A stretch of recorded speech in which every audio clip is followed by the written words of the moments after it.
Will Levis is a Tennessee Titan. Guys, I like the pick. I know a lot of people have mixed feelings on this.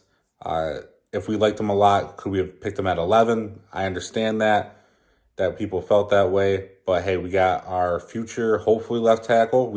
If he plays guard, we have a future star offensive lineman on our team, and now we picked up our quarterback of the future.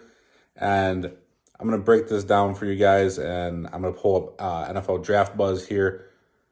So he ran a 40 and 4.72. He's 23 years old. He's a little older of a prospect, but he's a fast guy. He's physical. He's strong.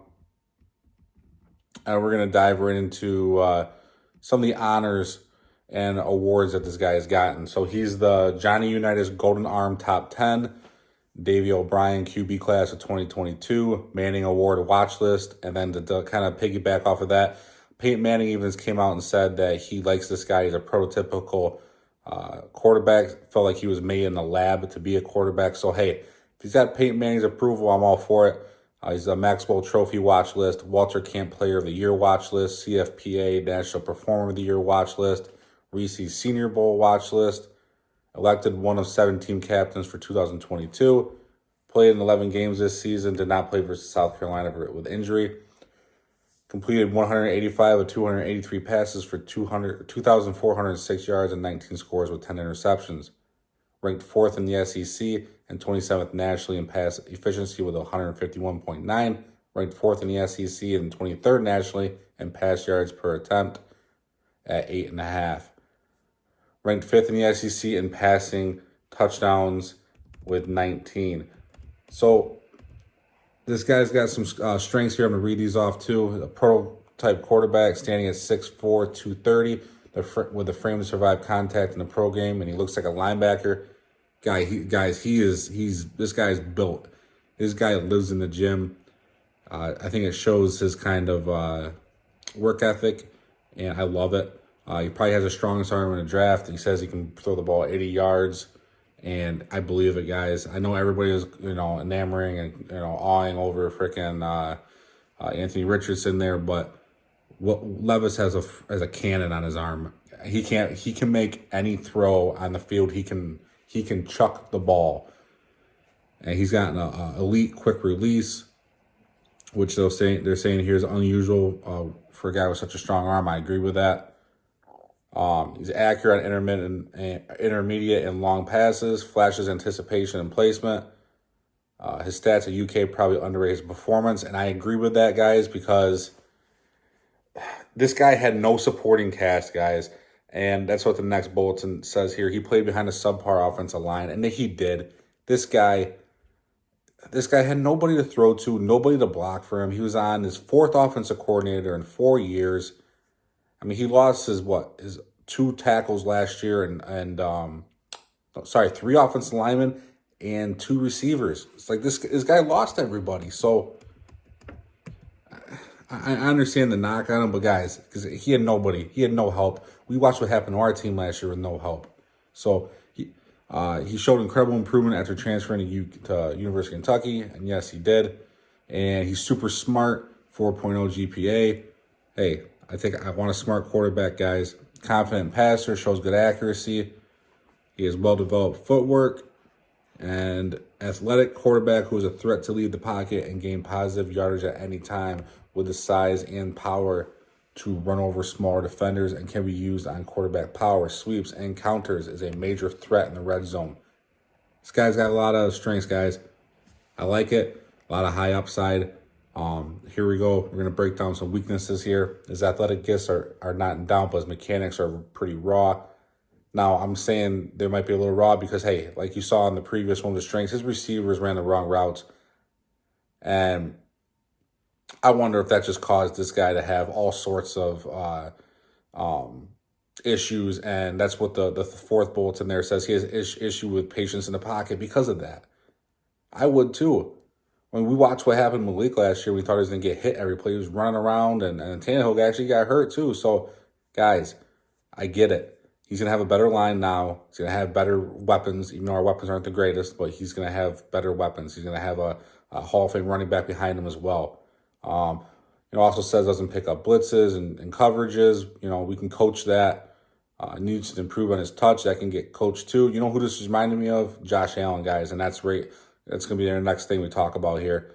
And not always great throwing, going through progressions. It resulted in him throwing too many picks. That can be corrected. Throws with inconsistent footwork, and I believe that footwork there too. That might be because he feels like he can't set himself, plan himself, and he's scared because that guy line was horrible, guys. Just like ours was last year. And then it did say one thing that is concerning here: he could not beat out Sean Clifford while playing at Penn State. Hey, you need time to grow and learn, guys. Well, look what happened to Jalen Hurts, right? How many times he transferred, and then until Lamar Jackson signed his deal, he was the highest paid quarterback, right? So he also says doesn't always come across like a great leader. May have a few Zach Wilson traits. I don't buy that. When we drafted him, they said he's an and guy, not a but guy. So when they meant he's great in a workout room and he's a great leader, instead of saying he's great in a workout room but not a good leader. He's an and guy. He has multiple good characteristics, and you're not going to say a good thing about him and then a but after. So I don't really agree with that one on this one, but they're hitting a lot of these things spot on. But that one I don't agree with one bit. And the player comparison here: Josh Allen, Mitchell Trubisky. Let's hope it's Josh Allen. So it says here, scouting report. We're just going to break down the summary here. And says he came from nowhere in 2020, and he had a solid 2022 season, and he says has legitimate first-round talent. Obviously, he fell to the second on us. But hey, I wouldn't say his 2022 season was that solid. His 2021 season was better. He had actual people around him. He has generational physical gifts as well as good accuracy and elite arm strength, a quick release, as well a natural feel for the game, which I think was shown better in 2021, the natural feel for the game and everything. But 2022, guys, like I'm saying, it's a fluke year. Levis also offers a major impact as a runner who reminds us of Josh Allen, who forces the defense to play 11-11 football, especially in the red zone. You guys pull up highlight tapes of this guy. He's running defenders over into the end zone. He, however, is still very raw. I do agree with that, and has little nuance to his game. I agree with that too. He has a number of flaws in his game, most of which can be explained by him playing on talent-starved Kentucky team and being forced to freelance, but not all. Like I said earlier, this guy had a crappy team around him in Kentucky last year. Levis is the second biggest boom-bust QB in the class by far. There's a chance he can be the second coming of Josh Allen. Equally, there's a chance that he may fail to work out his technical issues and ever become a pro starter. Expect him to be drafted in the second half of the 2023 NFL Draft. So that's the breakdown they had on NFL Draft Buzz, and this was before he was selected. And guys, I know a lot of people here are upset with this pick. I also know a lot of people that are excited with this pick. Me, I'm excited because it's a start of a new era. He might sit behind Tannehill. He might beat out Tannehill. What this team saw from Will Levis last season is, not Will Levis, Malik Willis, is it didn't instill any confidence in this organization. And Mike Vrabel was just, he had enough of this guy.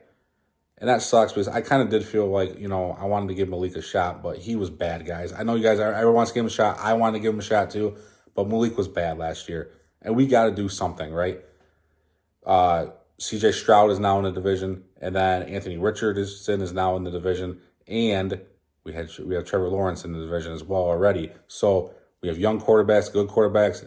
I almost feel like we had to do something because what are we going to do? Draft or keep Tannehill for a season, and then he's done, or extend him, which I don't want to do. I want to be over or done with him. Maybe we trade him still, but if we didn't draft a quarterback this year, we were going to just stick with Tannehill, and that's it. And I'm tired of seeing the same old crap, and we may still see Tannehill and then Levis sits behind him. At least we have something to look forward to. Know there's a plan, because after this season's over, coming up, we don't know who the quarterback is.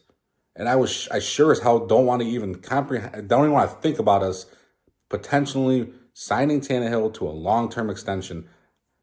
I couldn't take it. So this at least gives me some hope that we will not see Tannehill after this season. We might not even see him this season. And yes, he's pulled us out of the gutters. He's done good for us, but he's capped out. He's getting older. We've seen him at his peak. His peak is he can win a playoff game or two, with a great supporting cast, and that's it. He can't do it on his own. So I'm happy with this pick. I like that we got Peter Skoronski with our first, so we solidified our more of our line, and we have a QB of the future here now too. And this guy's gifted, guys. This guy is super gifted. He's a great athlete. He's fast, runs people over. He has a bazooka on his arm, and I love it. I love this pick. I think, I think this guy can end up being something special, especially where we got him, and that's what I love even more. We swapped second round picks with the Cardinals, third round picks with the Cardinals, and then we gave up a third rounder next year. That's not a lot to give up to get up to where we got. So, and it's a second round pick, guys. We still got our offensive lineman in the first round, and we got a quarterback in the second. So you can't be mad at that. Look at a lot of quarterbacks that have gone to second. Like mainly Hurts sticks out to me the most because he won a few years ago, and look how he turned out. I'm hoping here in the third round we take a wide receiver, and that's yet to be seen.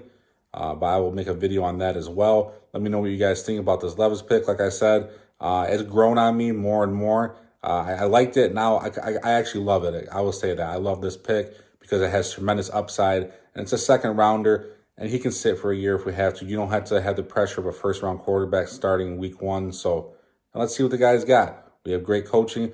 Remember, we don't have that drunk offensive coordinator Downing anymore. So let's see what Tim Kelly's got. We'll see what offense we can scheme up for this guy. And let's hope Tennessee continues to knock this draft out of the park. Tighten up, everybody. Talk soon.